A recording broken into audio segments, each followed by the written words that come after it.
Hi everyone, I'm Veeni Laggar. Welcome back to my channel. I hope you all are doing well. I hope your study is going well. हमने जो शुरू किया था organic transformation and reagent वाला chapter, इसका ये last video lecture होगा क्योंकि सिर्फ एक ही टॉपिक हमारा डिस्कस करना बाकी है which is your Merrifield peptide synthesis. तो इस पूरे वीडियो लेक्चर के अंदर हम उसी चीज़ को डिस्कस कर रहे होंगे। ठीक है, शुरू करते हैं।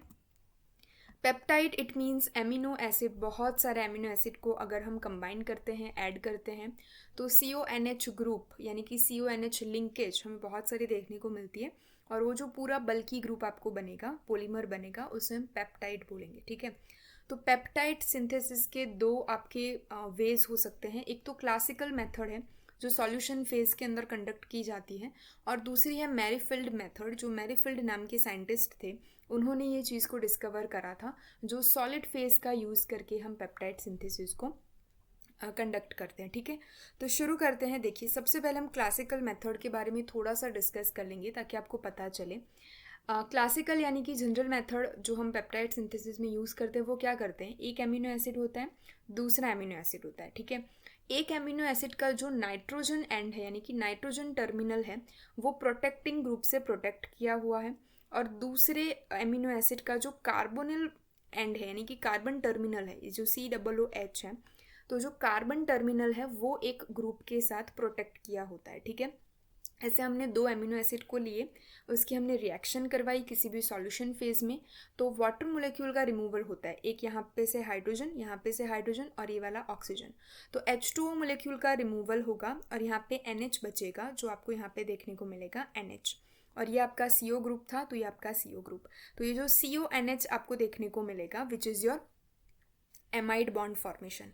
अगर हम इस तरीके से आगे प्रोसेस को कंटिन्यू रखें, दूसरे एमिनो एसिड को इस मोलेक्यूल के अंदर जोड़ते रहें, तो बहुत सारे CONH एमाइड बॉन्ड का हमें एक चेन मिलेगी, एक पॉलीमर मिलेगा जिसे हम बोलेंगे पेप्टाइड। तो ये आपकी क्लासिकल मेथड थी। आपको यहाँ पे देखने को मिलेगा कि coupling of to amino acid in solution, the unprotected amino amine of one, यानी कि यहाँ पे ये वाला जो आपका एमिनो एसिड है उसका एमिनो ग्रुप जो है एन टर्मिनल वो प्रोटेक्टेड नहीं है, और दूसरे एमिनो एसिड का एन टर्मिनल जो है वो प्रोटेक्टेड है। ठीक है, और अनदर मोलिक्यूल जो हम लेंगे उसका कार्बोक्सिलिक एसिड ग्रुप जो है वो हमारा अनप्रोटेक्टेड होगा, यानी कि यहाँ पे आप देख पा रहे हो COOH जो अनप्रोटेक्टेड होगा। ठीक है, और उन दोनों का अगर हम समअप करवाएंगे तो पेप्टाइड बॉन्ड बनेगा which is your CONH peptide bond, और इसे हम एमाइड बॉन्ड भी बोल सकते हैं। In this example the second reactive group in each of the starting material bears a protecting group. ठीक है, यानी कि जो भी हम एमिनो एसिड यूज़ कर रहे होंगे उनके एक एक यानी कि एक एन टर्मिनल और एक आपका कार्बन टर्मिनल हमेशा प्रोटेक्टेड रहेगा। तो ये आपकी क्लासिकल मेथड थी जो सॉल्यूशन फेज के अंदर हम कंडक्ट करते हैं। अब हम मूव करेंगे मैरीफिल्ड पेप्टाइड सिंथेसिस के अंदर, जो हमारे इस वीडियो लेक्चर का मेन कोर है। ठीक है, सबसे पहले देखिए कि ये मेथड जो है वो डिस्कवर करी थी रॉबर्ट ब्रूश मैरीफिल्ड नाम के साइंटिस्ट ने। ठीक है, तो इनके नाम पे से इस मेथड को दिया गया है मैरीफिल्ड सिंथेसिस। अभी ये जो है कंडक्ट होती है सॉलिड फेज में। ठीक है, कौन सा सॉलिड फिल्ड हम यूज़ कर रहे हैं तो वो मैंने आपको यहाँ पे दिखाया हुआ है। वी विल यूज़ करके मैंने ये सारी चीज़ें यहाँ पे लिख के दी है। इस सिंथेसिस के अंदर 3 स्टेप है, हम 3 स्लाइड के अंदर देखेंगे, और हम जो भी मटेरियल यूज़ कर रहे हैं वो ये सारे मटेरियल यूज़ कर रहे हैं, तो वो हम सबसे पहले उसका इंट्रोडक्शन ले लेंगे। यहाँ पे जो पॉलीस्टाइरीन आपकी चेन है, देखिए बेंजीन रिंग के ऊपर CH और ऐसे दूसरी बेंजीन रिंग जहाँ पे CH, तो ये जो दोनों कंबाइन होंगे, ऐसे तीसरा मोलिक्यूल कंबाइन होगा, ऐसे चौथा मोलिक्यूल कंबाइन होगा, तो ये पूरी जो चेन बनेगी वो पॉलीस्टाइरीन की आपकी चेन बनेगी। ठीक है, पॉलीस्टाइरीन की चेन में एक बेंजीन रिंग ऐसी होगी जिसके पैरा पोजीशन पे CH2Cl ग्रुप लगा हुआ होगा विच इज़ योर एक्टिव ग्रुप। ठीक है, ये पूरा हमने सॉलिड सपोर्ट लिया, और एक बेंजीन रिंग के ऊपर CH2Cl ग्रुप क्लोरोमिथाइल ग्रुप लगा हुआ होगा, जो हमारा अटैच होगा एमिनो एसिड के साथ और आगे रिएक्शन को कैरी फॉरवर्ड करेगा। तो ये वाला जो कंपाउंड है उसे हम इस तरीके से लिख सकते हैं। ये जो पूरा रेड वाला सर्कल है, ये रेड सर्कल दिखाता है इस ऊपर की चेन को, पॉलीस्टाइरीन की चेन को। ठीक है, और ये वाला जो आपका बेंजीन रिंग है वो आप यहाँ पे दिखाया हुआ है, और इसके साथ जो CH2Cl जुड़ा हुआ है वो यहाँ पे लिखा गया है CH2Cl। ठीक है, इतनी चीज़ें समझ में आई। तो ये वाला जो पूरा आपका कंपाउंड है वो हम यूज़ करेंगे इसकी जगह पे, ताकि हमें ये पूरा कंपाउंड लिखना ना पड़े बार बार। तो ये हमारा हो गया सॉलिड फेस, जहाँ पे हमने polystyrene as a solid support हमने लिया हुआ है। ठीक है, पॉलीस्टाइरीन पॉलीमर है सॉलिड सरफेस सपोर्ट के तौर पे हमने लिया हुआ है। अभी हम इस तरीके के ब्लू कलर के सर्कल में एक कंपाउंड लेंगे विच इज़ योर BOC, जिसका नाम है तृतीयक ब्यूटोक्सी कार्बोनिल ग्रुप, तृतीयक ब्यूटोक्सी कार्बोनिल ग्रुप। ठीक है, और इस ग्रुप को हम क्यों यूज़ कर रहे हैं? For protecting N terminal of amino acid. जो हम एमिनो एसिड लेंगे उसका जो एन टर्मिनल होगा, NH2 वाला जो ग्रुप होगा, वो हम प्रोटेक्ट करने के लिए BOC का यूज़ करेंगे।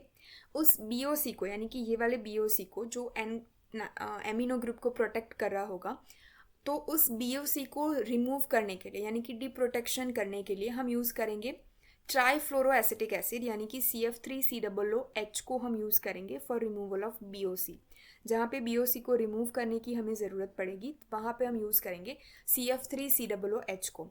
DCC यानी कि डाईसाइक्लोहेक्साइल कार्बोडिमाइड, उसका हम यूज़ करेंगे for activating carbon terminal of amino acid. Amino acid जो हम नेक्स्ट स्टेप के अंदर लेंगे उसका जो कार्बन टर्मिनल यानी कि COOH ग्रुप होगा उसको एक्टिवेट करने के लिए, सबसे पहले तो वो COOH न्यूट्रल फॉर्म में होगा, तो उसको एक्टिवेट करने के लिए हम यूज़ करेंगे DCC का। और रिमूवल ऑफ सॉलिड सपोर्ट, यानी कि ये जो हम सॉलिड सपोर्ट स्टार्टिंग से यूज़ करते आ रहे हैं उसको रिमूव करने के लिए हम यूज़ करेंगे HF का, यानी कि हाइड्रोफ्लोरिक एसिड का। इतनी चीज़ समझ आई। चलिए अभी हम मूव करते हैं स्टेप नंबर 1 पे। स्टेप 1 में हम फर्स्ट एमिनो एसिड लेंगे NHCH2COO माइनस। यहाँ पे ऑलरेडी ऑक्सीजन जो है वो माइनस के तौर पे है ताकि वो इस सॉलिड सपोर्ट के साथ रिएक्ट कर सके।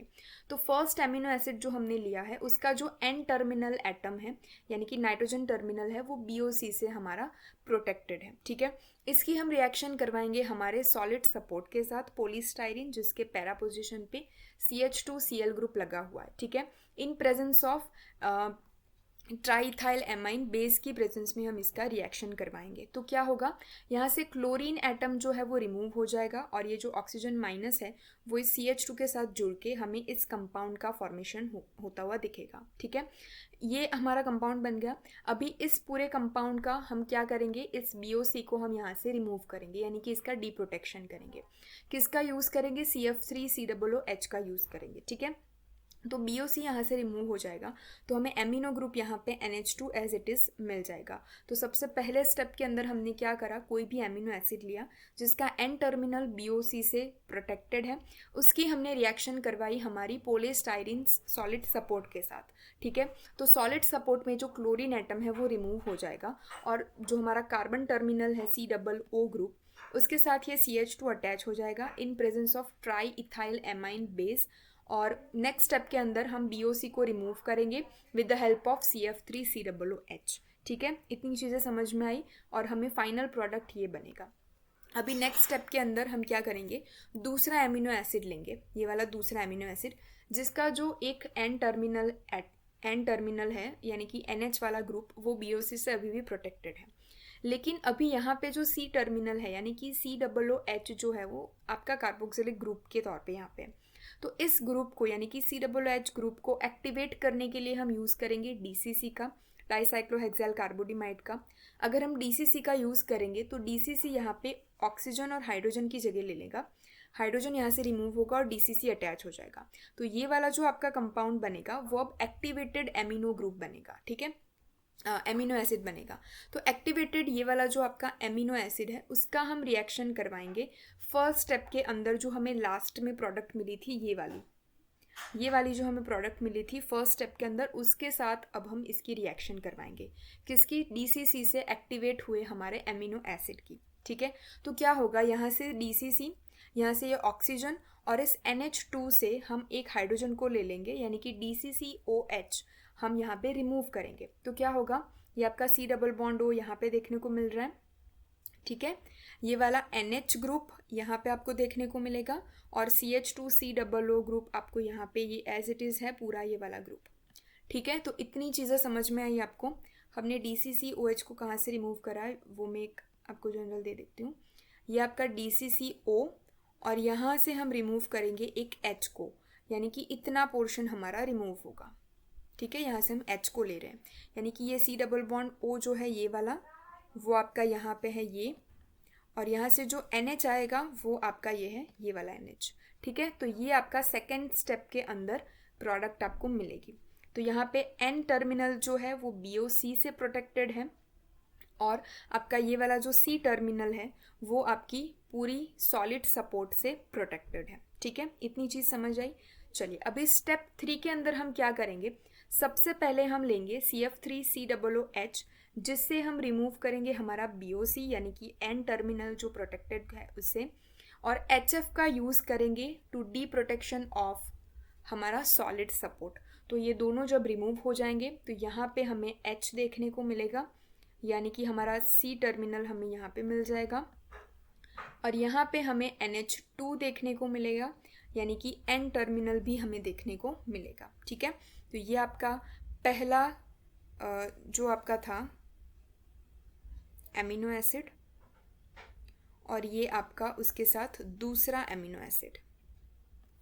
ठीक है, आप यहाँ पे देख पा रहे होंगे कि ये आपका पहला और ये आपका दूसरा। तो ये दो एमिनो एसिड का जो हमने यूज़ करा उससे हमें ये पेप्टाइड फॉर्मेशन हमें देखने को मिला। Just have to remove this. देखिए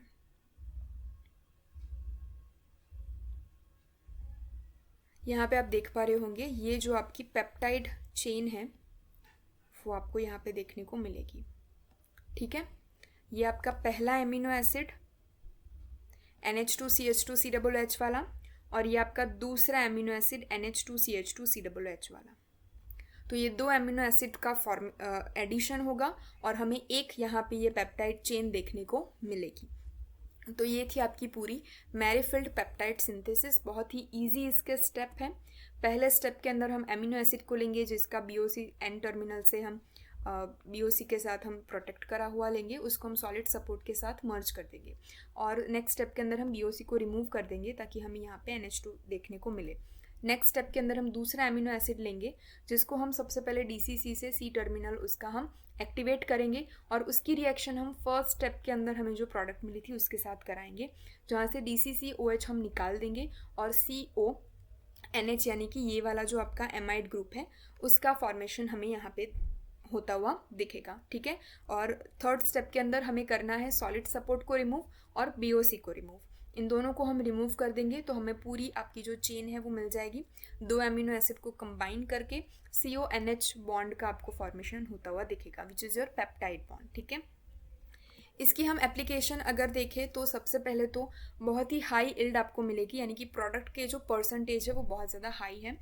फुल्ली कंप्यूटर कंट्रोल टेक्निक है, यानी कि कोई भी आपको एमिनो एसिड कितने भी नंबर में एमिनो एसिड डालने हैं, प्रोटेक्शन और डी प्रोटेक्शन सारी चीज़ें कंप्यूटर कंट्रोल्ड होती है ताकि बहुत ही सिस्टमेटिक वे में हम चीज़ों को कर सकें।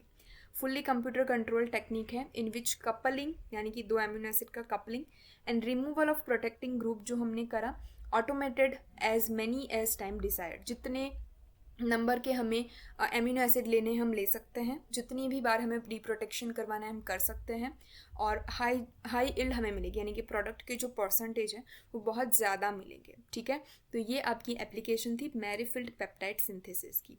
सो आई होप आपको ये चीज़ अच्छे से समझ में आई होगी। If you have any of the doubt please let me know in the comment section below. मिलेंगे एक नेक्स्ट चैप्टर के साथ, क्योंकि ये चैप्टर हमारा इसी वीडियो लेक्चर के साथ समाप्त होता है।